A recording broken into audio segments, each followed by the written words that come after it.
Vi er nu endelig kommet til den sidste, men vigtige del af redigeringen af videooptagelsen, nemlig det, der handler om at lægge en lydfil på. Det var jo netop det, vi gerne ville bruge videoen til, at lade børnene formulere sig mundtligt omkring det forsøg eller det eksperiment, de har lavet, og forhåbentlig få dem til at blive bedre til at formulere sig i et sprog, der er passende for det, de har arbejdet med. Altså et sprog, hvor de bruger de fagudtryk og begreber, som hører hjemme til det område, det emne, som de har været i gang med. Hvis man kigger på storyboardet, så vil man kunne se, at der ud for lyd faktisk ligger noget allerede. Men det er kun den baggrundslyd, der automatisk er kommet med videoen. Det kunne godt have været en tale, man havde lavet sammen med videoen, sådan at man faktisk var færdig nu og ikke behøvede at lave talen ved siden af. Men oftest får man en bedre tale ud af det, når den laves bagefter. Det er naturligvis en forudsætning, at man, når man skal indtale lyden, har fået sat sine hovedtelefoner med mikrofon til computeren. Jeg klikker her på min mikrofon og er straks klar til at indtale.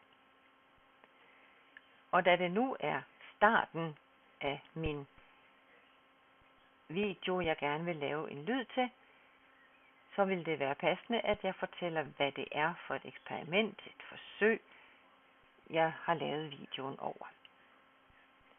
Jeg trykker på start. Jeg vil gerne vise, at jeg kan lave et kredsløb, hvor der tændes en pære, og senere hen bliver sat en propel i sving. Jeg trykkede på stop, og med det samme vil programmet have at vide, hvor den tale, jeg nu har lavet, skal gemmes henne. Igen er det vigtigt, at jeg får gemt det der, hvor alle de andre ting ligger, som jeg har brugt til denne videoproduktion. Og det var i den mappe, der hed Brainbox til Movie Maker. Jeg kan give indtalingen en passende titel.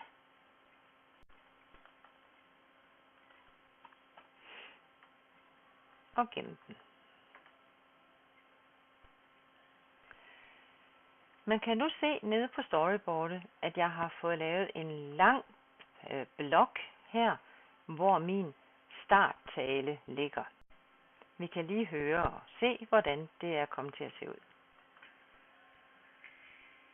Jeg vil gerne vise, at jeg kan lave et kredsløb, hvor der tændes en pære, og senere hen bliver sat en propel i sving.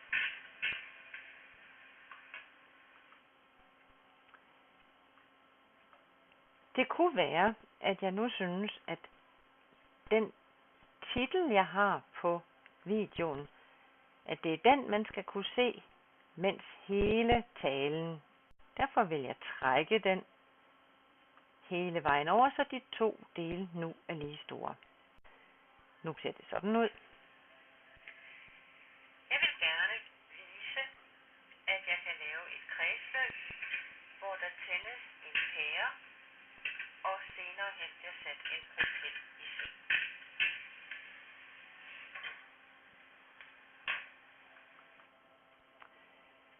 Det kan ikke undgås andet end, at der indimellem vil være noget tale, samtidig med, at der er baggrundsstøjen eller baggrundslyden, men jeg kan regulere, hvad det er, der skal være den kraftigste lyd. Hvis jeg klikker på min tale hernede, og bagefter klikker på den lille pil herover, så skubber jeg skyderen over mod lyd og musik, for det der min tale ligger, og altså væk fra lyd fra video. Så lukker jeg den bare ned igen. Jeg er nu klar til at optage min næste indtaling, som jeg gerne vil have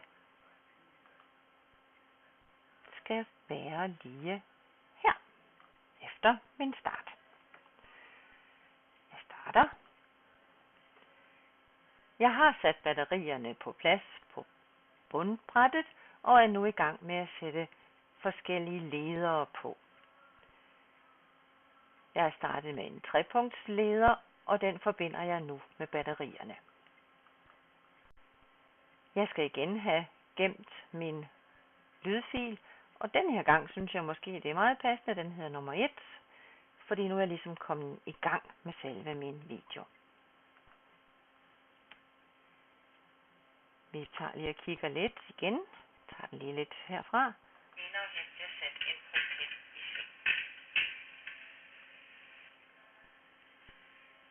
Jeg har sat batterierne på plads. Læg mærke til, at baggrundsstøjen er blevet sværere. Og er nu i gang med at sætte forskellige ledere på. Jeg er startet med en 3-punktsleder, og den forbinder jeg nu med batterierne. Det fine ved at gøre det på den her måde er, at jeg kan sidde og følge med i min præsentation, min video på den lille skærm, samtidig med, at jeg taler, og kan altså nøjagtigt fortælle, hvad det er, der sker. Og så er det selvfølgelig heller ikke en ulempe, at jeg hele tiden kan fortryde og gå tilbage og lave tingene om, hvis det bliver nødvendigt.